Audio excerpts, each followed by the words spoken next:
Hi guys, welcome back to the tube. Today we're going to ULTRAFLEX Normanton. Bit of a different scenario. I'm back from Loughborough now for the Christmas holidays. So I'll be back home for a week. Then I'm going to France. So I think we'll be getting some France vlogs, and then back to Loughborough, back to the usual. What's it called? Routine. No, the gym. Be modified. Oh yeah, be modified. I don't know why I forgot the name.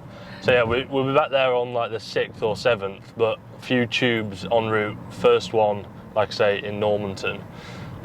Today we're in for pull ski with Holly. Yeah, pulls on the cards.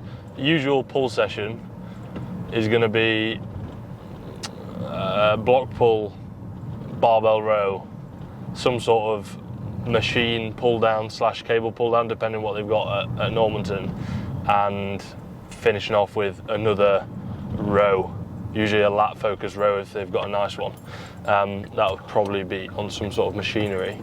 Then finish off with some steps. So that's the session.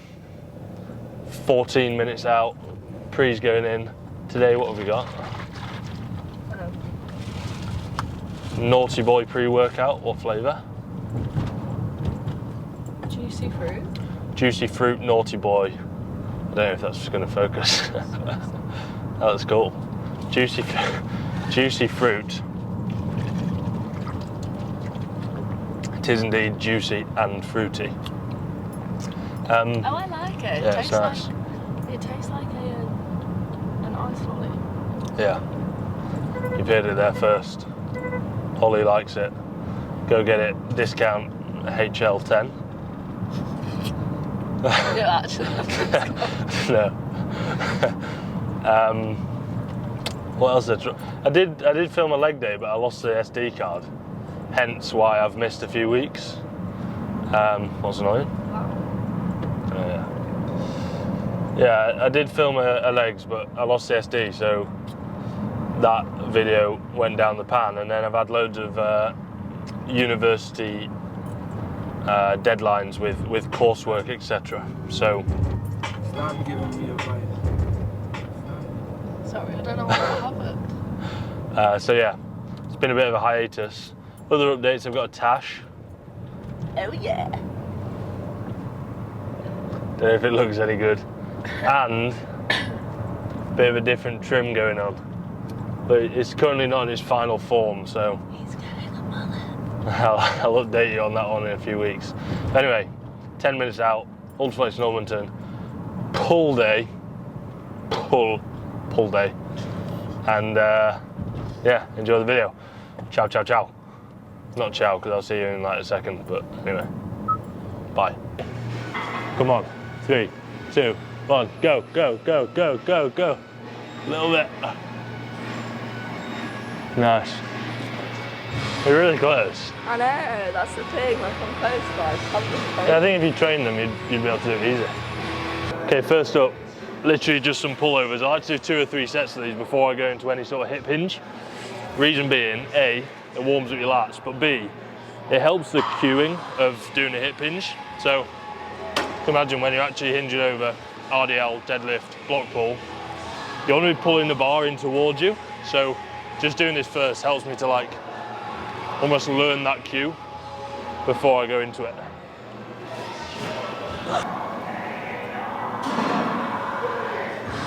If you're not going to do a hinge, if you're not doing a hinge, you just want to do barbell row while I'm doing.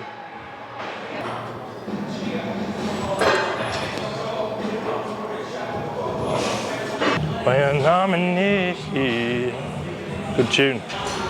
Okay, onto the block pulls. I usually like auto-regulate these sets. I don't know if that's the best idea, but if the first set goes well and I'm feeling really cooked, I won't go for a second.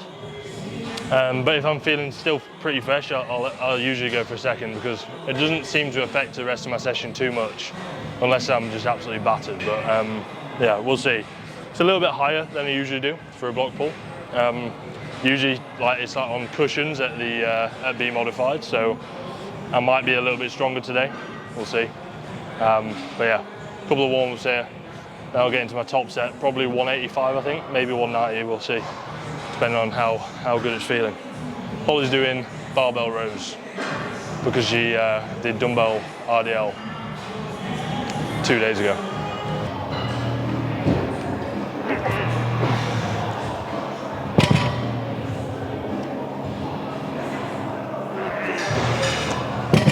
Little tip in my warm-ups here, I'm just trying to be really explosive, especially after my first few warm-ups, because I feel like it gets me into that zone of trying to move the weight fast. If I don't, I get onto my top set, I feel really sluggish. So I'm trying to be powerful in these first few warm-ups, and then seems to carry over a little bit into my top set.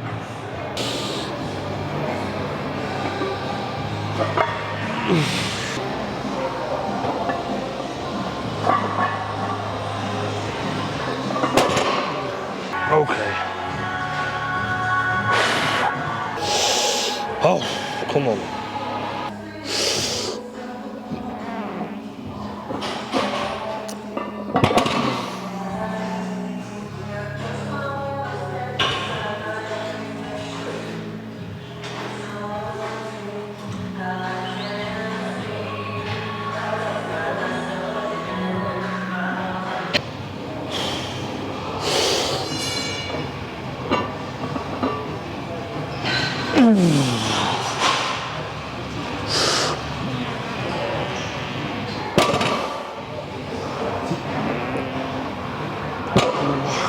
Jesus, what? Alright, that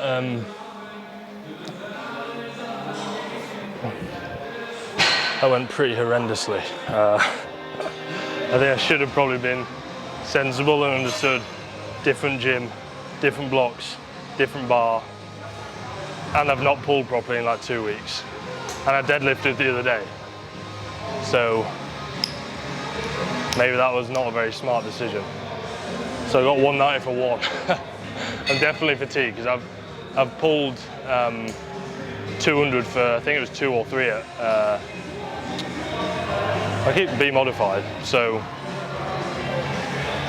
yeah, that was horrendous. Gonna do another set on 180 and then probably call it there. I don't think, I might do 1 set of barbell row, but maybe not. Like, I think that's probably a sign that I need to recover my posterior chain a little bit more, because that wasn't great. But anyway, gonna do 180 now.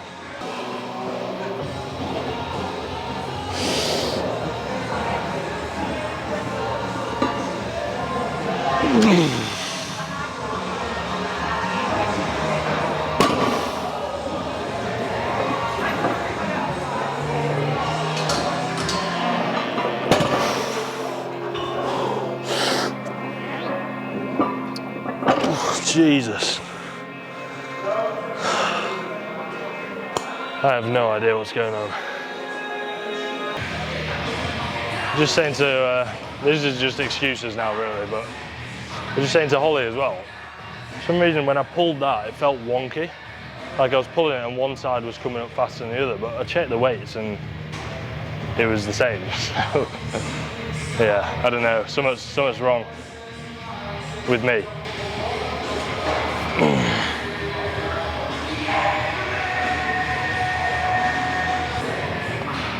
That literally feels wonky, like the right side's heavier.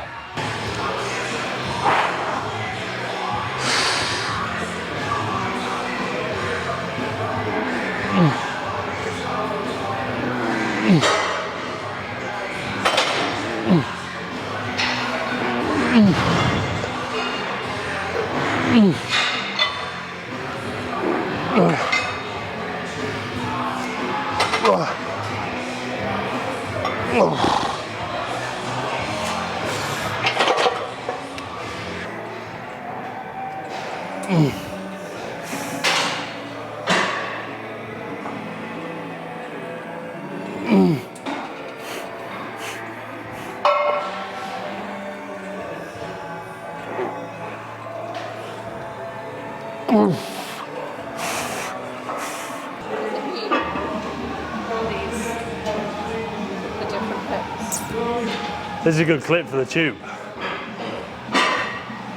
So, the different pins load different parts of the movement heavier. The reason being is, as you load different pins, they get closer to the axis, which is here. So you can see this bottom pin. It's closer, harder. No, so you can see this bottom pin in its lengthened range, right at the bottom, is closest to the axis compared to the other two. As you pull through, that bottom pin gets further away. Can you see how it would arc further away from the axis? So when it gets further away, it then has more leverage to create torque around this, which means it's going to be heavier. So if you load the bottom pin, it's going to be lighter here, and as you pull through, it will get heavier. The middle one, if you look at it, it's probably going to get, in its lengthened bit, it's going to get a little bit heavier as you pull through the middle, and then it's probably going to drop off a little bit towards the top. And then the top pin, that's pretty much level with the axis, it's like 90 degrees, yeah?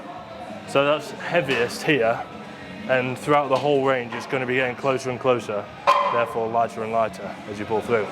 So if you want to load the short, you put it on the bottom. If you want to load the mid to lengthened, you put it on the middle. If you want to load the lengthened, you put it on the top. I put it on the middle. I put it on the top and middle on this one because that feels fairly even for me throughout the range. So it's not too heavy here, it's not too light here. It matches my strength throughout the pull. So if I were you, I'd do similar, half and half, or 75-25. So you can see a visual representation of what I was just talking about there. Notice on the top pin here, it's going to go closer to this axis where the machine's spinning around as Holly pulls through. When you're ready, just go. So as Holly pulls through,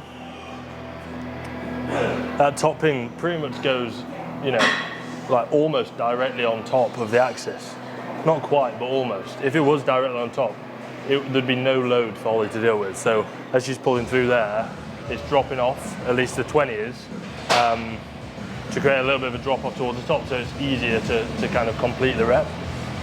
But what that actually does is makes the entire rep harder because it's closer to kind of Holly's strength throughout the rep. Then the one in the middle is just to counteract that drop off a little bit, because if she just had it on the top, it would probably be dropping off a little bit too much.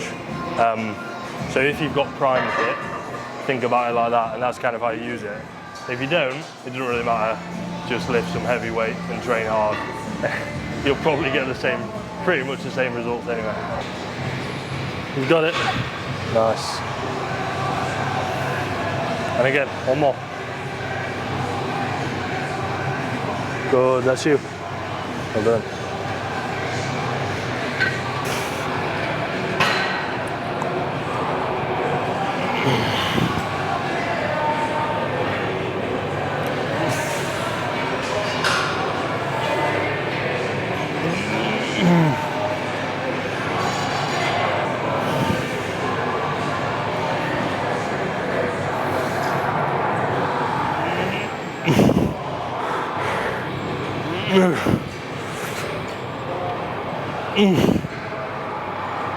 Okay, last exercise. We've got the hoist bicep curl. I'm literally doing this because it looks cool and it moves.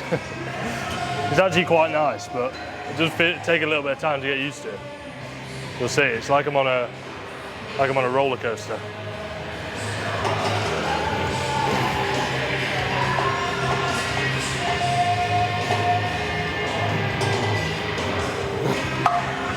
That feels good when you do a set. It's just weird. Final exercise before we get out of here. Cable ab crunch. 3 sets. I said I'll do it. I think abs is an interesting one throughout an off season because you obviously get a little bit fatter. You stop seeing them, so then it's like, might as well not train them. But this is really what's going to make them show when you get lean. So it's important that I keep consistent, and I do miss occasionally, to be honest. But I think now's the time to really get consistent with it. I'd say I'm consistent 90% of the time. But sometimes when I leave it to the end of the session, I just completely forget. So easy trick is to put it at the start, which I should probably do going forward. Do you want a little tip on these? Yeah. So when you, in terms of what your abs actually do, your abs cause spinal flexion. So it's taking your spine from a neutral or extended position to a rounded position. So if you're just hinging at your hips like this, it's going to be working your abs, but they're not going to be a little bit, yeah. You're getting a bit of both, but it's more hinging, which is you still feel them because you're holding a contraction. They're just not getting lengthened or contracted that much. So when you're doing it, just demonstrate. You want to try to make sure you're going from extended, see how my lower back's like extended through, and then see how I'm like curling up into a ball. Try it. There's a cue I like to use. I can feel it though. Yeah, you can feel it loads because they are contracting. The cue I like to use is trying to get your sternum down to your pelvis. So you're thinking about shortening this length here as much as you can. So you're trying to get these 2 points really close together. Curl over into a ball. Curl, curl, curl. Curl even more. Now keep this still and just extend through here. There you go. Hold that and now curl in. There you go. Yeah, that's good. Probably extend a little bit more. Try and get like a bit of an arch in your back. Yeah, and then that advanced sort of breathing technique on the way up. If you breathe in and try and expand your stomach, that's going to further lengthen that like abdominal wall. And then you blow out on the way down, get a better contraction.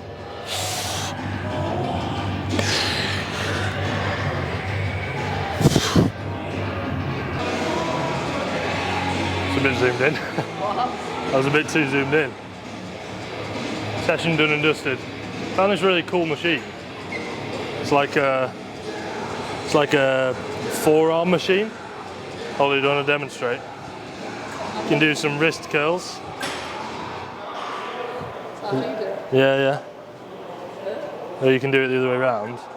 Or there's like this gripper thing where you grip it. That feels cool. Or there's this like rolly thing. Or there's this. This is like pure arm wrestling.